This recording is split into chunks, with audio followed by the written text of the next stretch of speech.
Мал эмнэлгийн ерөнхий газар бодлого судлалын төв хамтран эпидемиологич малын эмч нарт зориулсан газар зүйн мэдээллийн системийн сургалтыг энэ сарын 20-оос 26-ны өдрүүдэд Ховд аймагт зохион байгуулж Архис програм ашиглах арга зүй эзэмшүүллээ. Сургалтад Баян хонгор, Ховд ус, Баян үлгий, Говьалтай, Завхан, Хүүсгэл, Архангай, Өвөрхангай, Булган гэсэн 10 аймгийн мал эмнэлгийн газрын малын эмч нар оролцож бэлчээр менежментийн зураглал хийх, халдварт ба халдварт бус өвчний байршил тогтооход газар зүйн мэдээллийн системийн Архис програмыг хэрхэн ашиглах талаар шинэ мэдлэг мэдээлэлтэй болсон байна.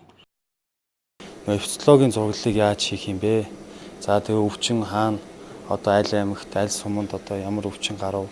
За тэгээ хичнээн одоо айл өрх хамрагдав гэдэг юм уу? Тэр зураглалыг зурган байдлаар яаж хийх юм? Тэр гол зорилго нь бол тэр байна. Малын эмчнэрт энэ програмыг нэвтрүүлснээр энэ зураглалыг хаана одоо ямар өвчин гарсан тэр зураглалыг одоо хийх. За тэгээд дата бааз үүсгэх.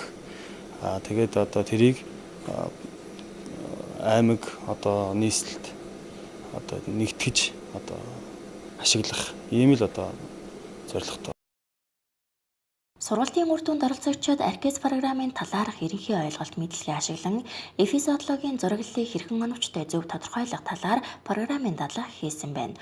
Мөн мал эмнэлгийн салбарт газар зүйн мэдээллийн системийн Архис програм нэвтрүүлснээр бэлчээрийн менежмент зураглалын ажлын талаар бүх сүмдийн бэлчээрийн тоон зураглал, малчдын өвлжөө хавржаа, худаг уст цэгийн байршлын координат бүхий мэдээллийг ашиглан дүн шинжилгээ хийх, бүх төрлийн ажлын зураг төсөл ба орон зайн тооцооллыг хийх зэрэг давуу тал бий болно гэж салбарын мэргэжилтнүүд онцолж байсан юм.